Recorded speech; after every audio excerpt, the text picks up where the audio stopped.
Hello, everybody. You are looking live at a spectacular setting. It is a setting that's worthy of a king's ransom. It is the 50th anniversary of the Community Foundation's impact on the Southwest Florida community. Lee Pitts Live is thrilled to be here on the red carpet to take you through all of the sights and sounds and hear it from the words of the people of what this foundation has meant to our community. We'll start off our conversation right here with the head man in charge, the CEO and president, Mike Chatman.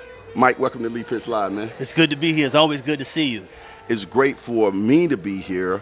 This is one of the crowning moments in my life, and of course, over 30 years of doing this television show and over 20,000 interviews, I can't think of no interview and no moment more special to me in all that time than to sit here with you at this auspicious occasion. You know, I'm honored by that because I remember the first time I moved into the area about 7 years ago. You showed me just so much love, how you reached out and said, hey, you're never alone. I really appreciate that. Yeah, I don't know if I shared this with you. I might have seen you on the internet or on a newspaper clip, and I saw you. And of course, I saw that brown skin, and I saw at the time it was called the Cape Coral Community Foundation. That's right. And I was like, Cape Coral? Man, I need to see what he's got going on over there and see how I can help him to be successful at what he's doing. When I say be successful, just lend a helping hand. Hey, you need anything? And I think I shot you an email and you immediately reached out. And from that point on, behind the scenes, you and I have always been able to work together. And then here at this moment, Lee Pitts Live has come out as the media sponsor for this particular event. And throughout the process, we've always been able to donate in our own special way to help the foundation in what it does. Yeah, you've stepped up for us big time. There's no question about that. I mean, not only in terms of being a media sponsor, but also being an event ambassador. Yes. I mean, that even goes even a step further than just being a media sponsor. So. I'm always surprised, and I shouldn't be, but I'm always surprised when I get an email from you and say, hey, Lee, this is going on, I'd like to get you involved. And I'm like, whoa, how did my name come up in the room? Because I have my head down doing what I do, but you certainly come out and seen a lot of the stuff that I do in the community. But I want to really zero in first. I want to congratulate you. I haven't had you on air since you received the Lee Pitts Live Person of the Year Yes, Award. thank you for that, by the way. Right. Thank you. In 2021. Yes. That's a big deal to us because that was to have you to be on that list of the people over the years who've gotten a Lee Pitts Live Person of the Year Award says to me that we keep our eyes on everything that's going on, and we appreciate the work that you and the foundation has been doing since you've been here for 7 years, man. Yes, seemed like it was just yesterday. Talk about the genesis of you coming here and the great work that you've done in terms of technology and getting the community. To me, you're the most branded foundation that I've ever witnessed in Southwest Florida. Yeah, it's interesting you say that because 7 years ago when I took the job, there was a naysayer who reached out, who said, I'm going to give you 2 years, that's it, because you're too resource-strained, you're too small. But little did she realize there was new technology that was emerging 7 years ago, which has allowed us to really expand our brand. And now, not only are we focused on Cape Coral, but we're focused on all of South Florida. Right, and that you dropped the name Cape Coral Community Foundation, I think about 2 years ago. About 2 years ago. And now it's just the Community Foundation. That is correct, yeah. So we're representing all of Southwest Florida. And where we really excel is on our digital platforms. We really excel embracing all of this technology like advanced AI, social media. We have a very impressive database, well over 30,000 people in our database. So we've been very fortunate. You don't have to say that, I can say that. I think that you have left other foundations standing still in terms of what you've been able to do. Because of what I do, I recognize when technology is being used properly, but you still maintain that ability to get out, shake hands, and bring people together. You put on events that bring people under one roof so that we can touch, feel, and see each other. Absolutely, that's exactly what we do. We've grown now since I was hired 7 years ago to now represent a network of about 5,800 nonprofits. Wow. 5,800 nonprofits in the Southwest Florida region. And that's not even all of them. That's just a small smidget of all the different nonprofits that are in this area. So our imprint goes all the way down to Marco Island, wrapping around to Immokalee, up to Sarasota. That's how big.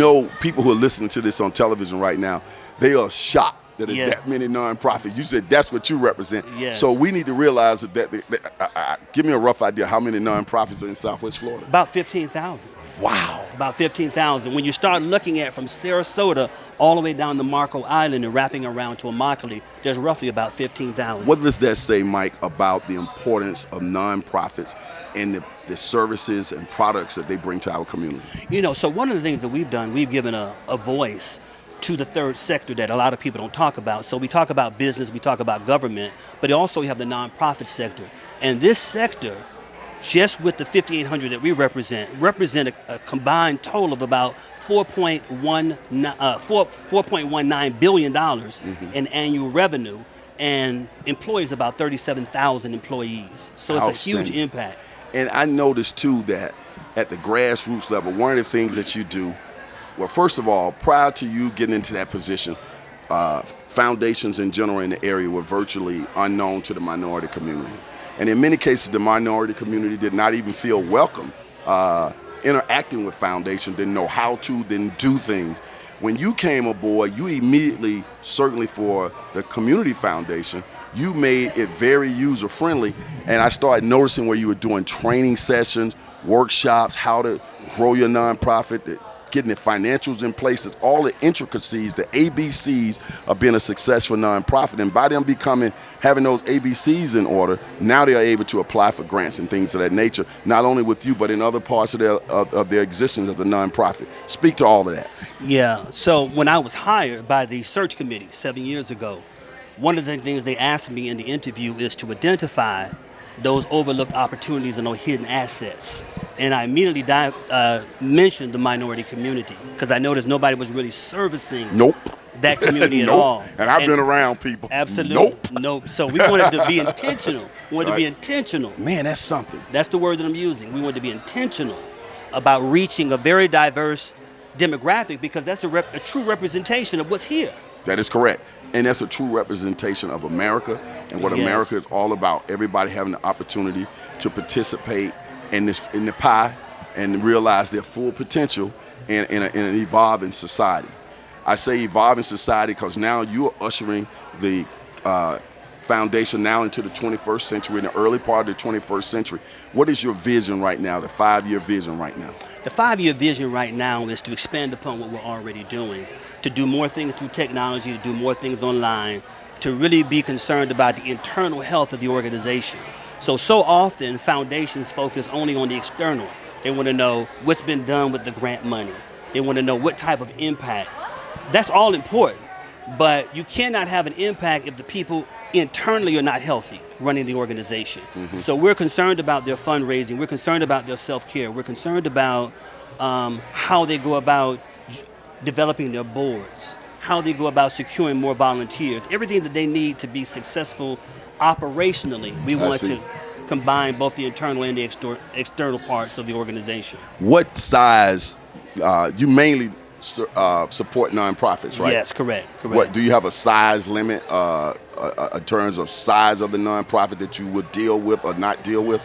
Here's the interesting thing. We work everywhere from Elite Health all the way down to a mom and pop operation. But if I had to say, Lee, an average size, it would be probably an organization of about 10 or fewer employees with annual revenues of about $1 million.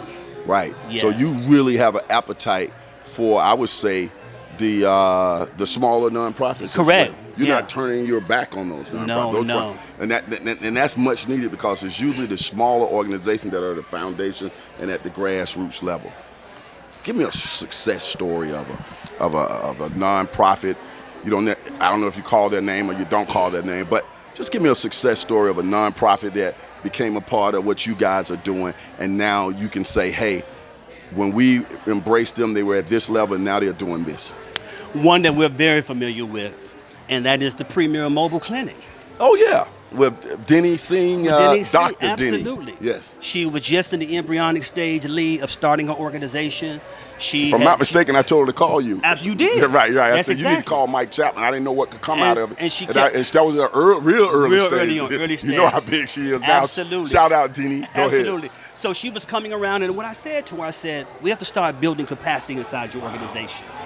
So we started working with her in grant writing and fundraising and building her board and how to go about cultivating Wow. And I've relationships. seen how her board and everything has grown. Yes. But I remember that day I was just giving her some names and Absolutely. people called. And she called me. Yes. And as a result of you, she called me. I see her now. She's just so big. She's got her so own big. clinic as well. Yes, absolutely. Go ahead, finish up on that. So now she's a multi-million Wow. dollar operation. Wow. In terms of her capacity to be able to lead the organization, the credibility that she's established to be able to attract more funders to her. It's just very short of remarkable what she's been able to That accomplish. sort of goes by that old proverb: if you give somebody something, they'll survive for a day, but if you teach them something, they'll survive for a lifetime. I know people say, Lee, you need to read your Bible, but that's an example, right? That's an example of it, absolutely. And there are many like her.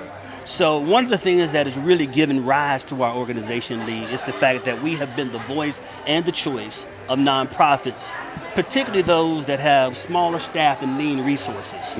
They were totally excluded and not really welcomed by a lot of foundations. So we have an open door policy to them, and so they have really brought new life into our organization. I don't want to harp on this, but I will say that when people see you, immediately they see somebody, particularly in the minority community, they see somebody who looks like them. That's right. And yeah. then they see somebody they feel that they can share with and that may listen to their story. Yeah. Do you find that to be the case? I find it to be the case. I really do find it to be the case, not only in terms of just ethnicity, but in terms of just even a small, resourceful nonprofit. One that was told that you're too resource strained to do anything, and to be able to find the resources and to find the will and the capacity to be successful, it's a tremendous inspiration to people. Unbelievable. You guys are hearing it right here from Mike Chatman, the CEO of the Cape Coral, the Community Foundation. Mike, talk about the setting right now. People see people moving around in the background. What phase are we now in the 50th anniversary celebration gala? This is an exciting phase for us because we've really made a transition. You know, when I first came here 7 years ago, we were pretty much being held together, which is nothing wrong with some of the old money, the old early adopters of the foundation. But now, the foundation has reached such an amplified brand stage that every time new people move into the area, they seek us out. So we've become the center of the hourglass. So when people come into the area, the first thing they say, we got to contact that community foundation because that's the place we go. That's the center where all giving and generosity is happening. Beautiful. Yes. And we're sitting here in, what's the name of this church? Cape Christian. Cape Christian. I've interviewed the pastor over the years, young, dynamic, charismatic guy. Yes, Corey. I got to remember Cape Christian, but I interviewed him over there at Mount Hermon at the thing now. The coming up on this church and knowing that this gala was going to be in here, I said that looked like the perfect marriage. Talk about how I'm assuming you have some kind of partnership with them as well. Well, here's the interesting thing. The founding pastor of this particular church was a part of the hiring committee that hired me. So he was one of the first individuals I met who's also here tonight. And so I think it's befitting that for us to be here tonight because this church that was started about 50 years ago, almost the same time, was just an empty lot, and look at it now. What can people expect from tonight's gala? Is it going to be downtrodden, blah, blah, blah? I understand we're going to have some upbeat. It's going to be upbeat. We got the outstanding mistress of ceremony, my good friend Shari Armstrong, the anchor and go-to reporter for Fox 4 News. Well, you just kicked it off. Well, we have you. So we have you. So you're the life of everybody. So you know that. We have Shari Armstrong. We have the lovely and talented songstress. Yes. Myrtle October, who's going to be here. We recently performed at Lee Pitts Live after work. We have a video spotlights for all of our sponsors tonight, which also, interestingly enough, are our nonprofit partners, people that we grant to. Okay. Yeah, so it's just going to be an exciting time. Because I met, what's her name, from Salus Care? Yeah, Salus Care. Right. Stacy Cook. Right, and she said that they were partners, but they were also sponsors. Sponsors, absolutely. So that's absolutely. And I know what they do over there in terms of substance abuse and things like that, mental health. Absolutely. So that's a good round robin circle. Yeah. It is filled to capacity. This will be about 250 people here to capacity. It will be very diverse in here. That is a hallmark of Mike Chatman's vision, and it will be on full display, as you can see people who are coming in from the rear. I need to let the CEO get on about his business. I will be talking to various people about the foundation right here in these seats on Lee Pitts Live. We're so thrilled to say that Miami may have the oranges, but the community foundation has got the juice.